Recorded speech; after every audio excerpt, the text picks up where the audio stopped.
Olá meus amigos, tudo bem? Como é que vocês estão aí? Tudo tranquilo? Aqui também tá tudo tranquilo. Uma tarde gostosa, né? Mas vamos ao que interessa. No último vídeo eu falei para vocês a respeito de alguns assuntos, né, que o Corey está trazendo para nós, né?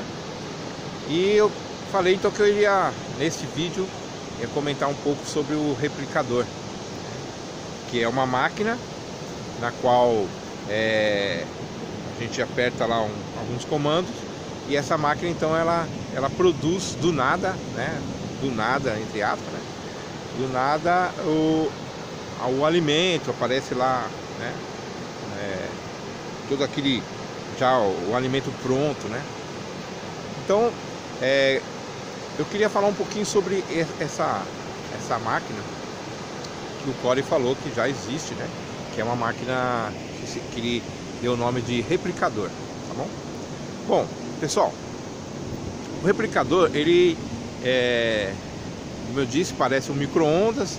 Eu aperto um comando lá, peço lá que ele faça um alimento e do nada aparece já o alimento lá, tá? Então, seria uma máquina que acabaria com a fome no mundo, tá? E essa máquina já existe, tá bom? Então é isso que eu quero dizer hoje aqui, que eu vim trazer para vocês nesse vídeo, legal?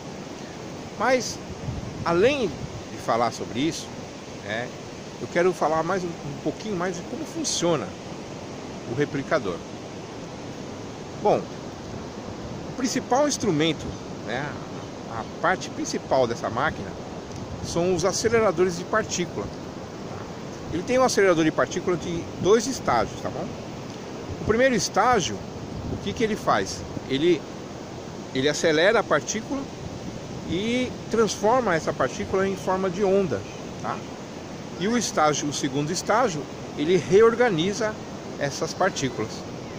Então, eu pego uma partícula, pego os átomos de alguma, né, de uma maneira, eu faço com que ele acelere até ele ficar no espaço de não tempo. Eu vou explicar isso aí direitinho para vocês, tá? Então, eu acelero essa partícula até ela não existir mais o tempo. E aí ela entra em estado de onda, tá bom? Quem já viu aí o experimento da dupla fenda vai entender bem o que eu estou falando, tá? Então, quando eu observo a partícula, ela é partícula. Quando eu não observo, ela é onda, tá bom? Pessoal, eu trouxe aí, eu fiz aí só um experimento, né? Vou colocar para vocês aí esse experimento. Eu filmei a passagem de alguns carros em uma rodovia e veja aí o resultado, tá?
Bom, você pode notar aí que os carros, ao passar, né, eles, em determinada velocidade, a gente consegue ver esses carros passando, né?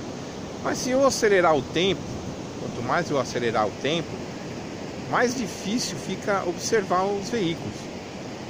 Ou seja, se eu chegar, então, a acelerar esses veículos até uma velocidade igual à velocidade da luz, os carros não vão mais aparecer, não vão mais, né?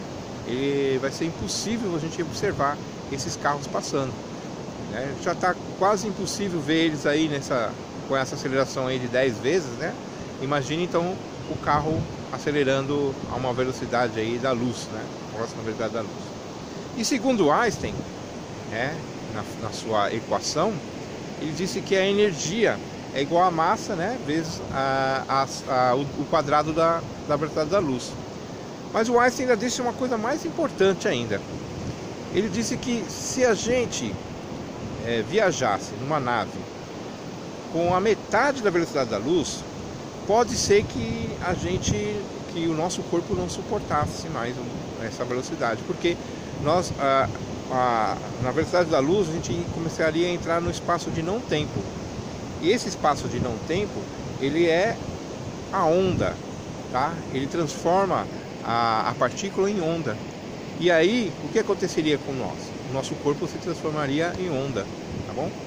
E nesse estágio de onda, a gente então não seria mais, por exemplo, assim, não teria mais uma formação física, né? Bom, Marcelo, o que você está falando é uma loucura. Isso não existe, isso aí nunca existiu. Isso aí. Pessoal, pesquisem, por favor, aí na internet sobre o projeto Filadélfia, tá bom? Por aí, dá uma olhadinha. Vocês vão ver o que eu estou falando, o que eu quero dizer para vocês.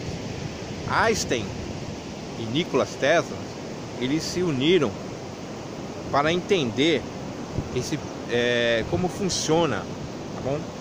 Como funcionava esse sistema de acelerador de partícula, tá bom? E o que eles fizeram então? Eles produziram esse acelerador de partículas, mas o problema era aonde fazer o teste. Bom, o que eles fizeram então? Eles colocaram isso num navio e lançaram o navio no mar com os marinheiros lá, tá? Porque qual que era o medo?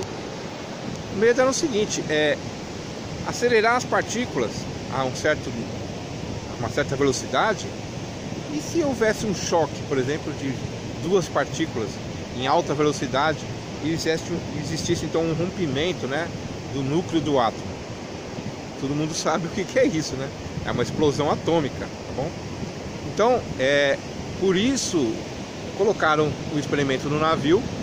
Não disseram nada para os marinheiros, falaram apenas que eles iam para o mar e teriam que se afastar tantos quilômetros da costa. E lá eles foram. E no meio lá do mar acionaram então esses aceleradores de partícula. O problema foi que tudo virou onda. O navio virou onda, os corpos dos marinheiros virou onda. E nesse estágio, quando ficou nesse estágio, eles dizem, né, que os marinheiros perderam a noção, né, eles ficaram meio que desnorteados. E quando desacelerou, quando voltou, as partículas voltaram a se reagrupar, os marinheiros faziam parte agora da carcaça do navio. Vocês estão entendendo? Os corpos fez parte do metal do navio. Isso por quê? Porque as ondas, quando elas reagruparam, elas se reagruparam misturadas, né? Tanto as ondas dos corpos dos marinheiros como da fuselagem do navio. E aí não sabia mais como separar, tá? Então, peraí, Marcelo, o que você está me dizendo então? Eu estou dizendo exatamente isso, que Nikola Tesla e Einstein, eles trabalharam com um acelerador de partícula. Então, na verdade, o acelerador de partícula é uma engenharia reversa? Sim, é uma engenharia reversa. Vou contar essa história para vocês. Acontece que o replicador, ele não é uma máquina contemporânea, tá? o replicador ele já existe há muito tempo. Então, lá atrás, vou colocar aí uma data mais ou menos de 80 mil anos, existiu aqui na Terra, ou visitou aqui a Terra, uma civilização muito avançada, né? E eles deixaram 3 máquinas. Um era um replicador, uma dessas máquinas, né, era um replicador. Uma outra máquina era um HAARP, uma máquina que fazia com que tivesse interferência aí na atmosfera, no clima, né, da Terra. E uma terceira máquina era uma máquina, era uma arma sonora, tá? Era uma arma que fazia vibração, que utilizava a vibração do som para levitar pedras, levitar coisas grandes, né? Eles deixaram aqui como um presente para uma certa civilização daquela época. Bom, o que aconteceu foi que essas máquinas foram passando de tempo, de uma civilização para outra, né? E fosse perdendo o conhecimento de o que fazia, como fazer elas funcionar, como é que eu posso fazer essas máquinas funcionar, né? Foi se perdendo assim o manual de instrução da máquina, né? Então eles foram perdendo, esqueceram como é que fazia para funcionar. Bom, eu sei que essas máquinas foram passando de tempo em tempo e acabou ficando na mão dos egípcios. Como era uma máquina, uma coisa obsoleta, né? Eles colocaram dentro de urnas, né? Arcas. E essas urnas, que a gente chama hoje de Arca da Aliança, tá? Foi escondido dentro dessas caixas. E como era uma máquina que não servia para nada, estava lá, né? Até que um dia o menino Moisés, vivendo no meio dos egípcios, conseguiu fazer com que uma dessas máquinas funcionasse. Estudando, olhando, muito inteligente e tendo contato com outras civilizações, com o mundo extrafísico, ele conseguiu fazer uma dessas máquinas funcionar. Bom, foi todo um espanto. Bom, se ele fez funcionar, então ele conhece. O que os egípcios fizeram? Apresentei a ele com essas porcarias aí que não servem para nada, tá tudo parado aí, já que ele fez funcionar. Então apresentei a ele com essas máquinas. Ele conseguiu funcionar uma das máquinas, que era essa que faz alterar o clima, né? Mas ele era muito inteligente, ele começou a pesquisar como funcionavam as outras máquinas, né? E ele conseguiu fazer funcionar todas essas máquinas. Porém, na época que ele foi fazer a fuga do Egito, ele levou essas máquinas com ele, né? Era presente dele, ele levou.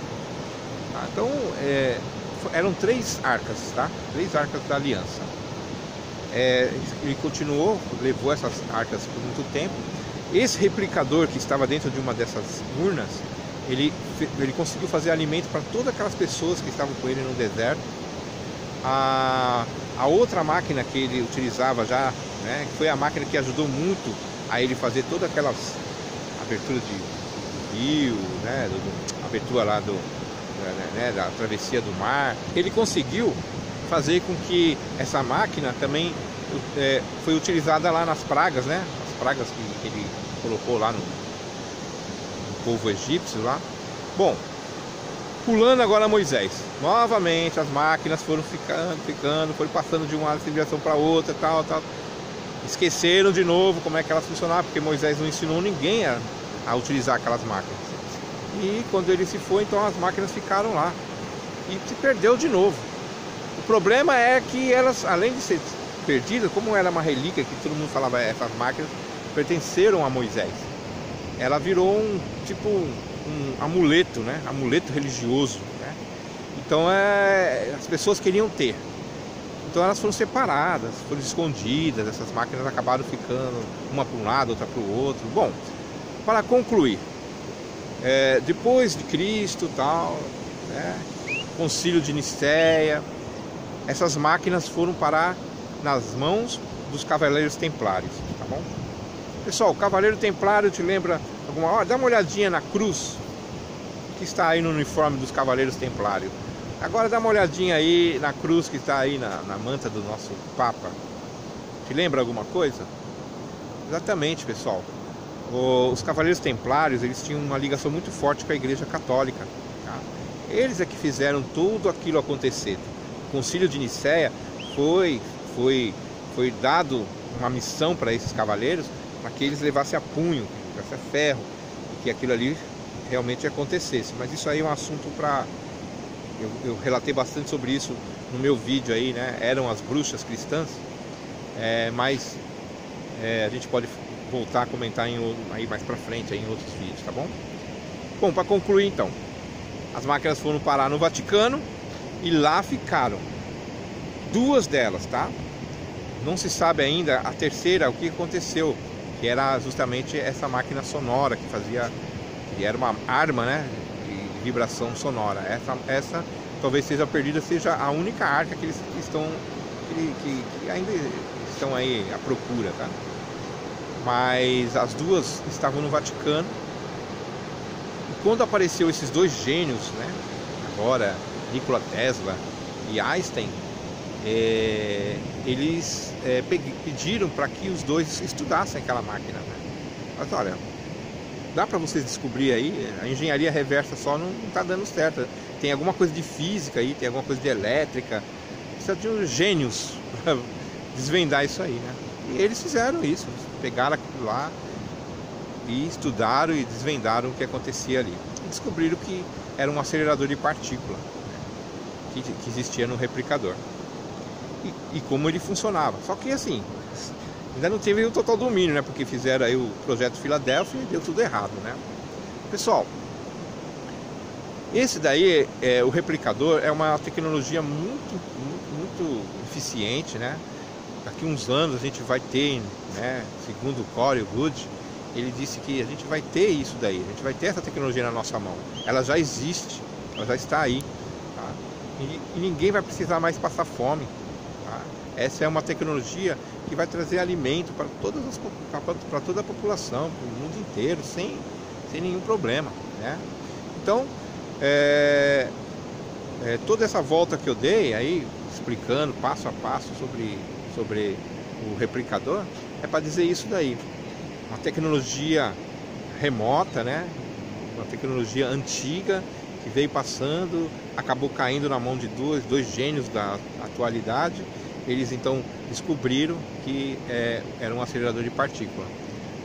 Vocês podem ver aí que o CERN, né, que é o acelerador de partícula que existe aí, que está sendo trabalhado na... o que está sendo feito ali? Não é que eles querem chocar partículas de átomo, porque isso daí geraria uma explosão nuclear. O que eles estão fazendo? Eles estão acelerando as partículas para que eles consigam então entender o que acontece no não tempo. Quando a partícula chega na velocidade da luz, ou até mais da velocidade da luz, eles querem ver o que acontece com ela em estado de onda. Porque em estado de partícula todo mundo já sabe, né? O que eles querem saber é o que acontece com a partícula em estado de onda. Então eles colocam a partícula para circular em alta velocidade, né? Numa velocidade da luz ou até mais, para que eles acompanhem por sensores sem estar realmente fixado na partícula, sem observar a partícula, e sim qual que é a reação dela nessa velocidade, nesse tempo, nesse não tempo, né? É uma velocidade que o tempo para de existir, tá bom? É mais ou menos aí o que eu estou fazendo aí, né? Bem grosso, a grosso modo aí com esse experimento que eu fiz aí dos carros, tá? Então, pessoal, se o CERN fosse um tubo que tivesse uma distância como daqui até o Sol e voltasse, né, a gente teria 8 minutos de ida, 8 minutos de volta, 16 minutos para observar a partícula dentro desse tubo, 16 minutos para ver o que acontece com ela em estado de onda, em estado de não tempo, na velocidade da luz.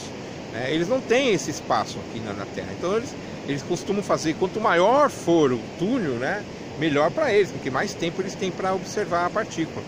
Então ela vai ter que dar uma volta toda naquilo ali, e quanto maior, se fosse de 300 mil quilômetros um tubo, eles teriam um segundo aí, né, para poder ver o que acontece com a partícula. Mas eles não têm esse espaço todo para montar, né? Então eles vão aumentando, eles estão chegando, né? O CERN é muito pequeno, esse aqui já está obsoleto, vamos construir um outro lugar maior. E aí eles vão, já tem cerne de duplo estágio, que a partícula acelera num estágio em um, depois eles desaceleram para fazer exatamente o que acontece aí no replicador, né? Eu acelero a partícula, transformo ela em onda, depois eu mudo, jogo ela num segundo estágio para transformar ela em uma outra coisa, tá bom? Pode ver aí, pessoal, eles estão chamando essa máquina de brincar de Deus, né? Eles chamam essa máquina de máquina de Deus. Por que máquina de Deus? Presta atenção, ó, usa bem a cabeça. Máquina de Deus porque ela transforma, ela cria coisas do nada, tá? Ela está criando coisas do nada. Eles estão fazendo com que a partícula acelere até estar de onda, depois eles modificam essa onda e desaceleram ela para transformar em outra coisa, tá? Mas isso é engenharia reversa, tá bom? Que estava exatamente nesse aparelho aí que veio lá da época de Moisés, lá caminhando aí passo a passo, tá bom, pessoal? Beleza? Espero que vocês tenham entendido aí. É um vídeo bastante polêmico, bastante confuso, né? Mas assim, estuda aí, pega aí, vai na internet, dá uma olhadinha aí na experiência aí de dupla fenda, na física quântica, dá uma olhadinha aí no CERN, né? Esquece esse negócio de que eles estão colidindo partícula lá dentro. Eles não estão colidindo nada não, eles estão deixando ela acelerar para ela virar onda, para eles verem o que acontece, tá bom? E é isso aí, pessoal. Bom, nesse vídeo, espero ter explicado um pouquinho aí sobre o nosso replicador, né, que o Corey falou aí nos seus vídeos, que já existe. Mais uma tecnologia que tem que cair em nossas mãos esse ano. Já falei aí dos discos voadores alemães, né? E vamos lá, vamos tocar aí pra frente. Bom, no próximo vídeo eu quero falar um pouquinho para vocês aí, a respeito de mais um tema aí, que a gente pode estar abordando dessas tecnologias ocultas, tá bom? Eu vou pesquisar direitinho, mas eu tô um pouco triste porque os meus vídeos eles não passam de 69 visualizações, pessoal. Eu tô um pouquinho triste com isso, porque eu acho que não é isso, não tá acontecendo isso, tá? Eles aceleram as visualizações no começo, depois isso aí para em 69 visualizações e ninguém mais vê um vídeo. Eu tô achando bastante estranho isso daí, tá? Então, se você gostou aí do vídeo, se você acha legal, compartilha pra gente aí, pra mim ver se isso aí vai sair de 69. Eu não entendo porque para em 69 né? Dá uma olhadinha aí, vocês vão ver aí que meus vídeos não passam disso, tá bom? E se continuar assim, eu não sei se eu vou continuar fazendo vídeos aqui falando sobre essas coisas, mas era a minha vontade de continuar e mostrando para vocês aí essas realidades, essas tecnologias novas aí que vai cair em nossas mãos mais cedo ou mais tarde, tá bom? Fica com Deus aí, pessoal, um abração e que Deus abençoe a vida de todos nós, tá? E que um dia, quem sabe, esses homens que estão aí no poder, que eles realmente olhem para o ser humano como irmão e nos ajude aí a sair dessa vida de escravidão, tá bom? Quem sabe, né, gente? Vamos lá, vamos tocar o barco. Um abraço, pessoal, fica com Deus, tchau, tchau.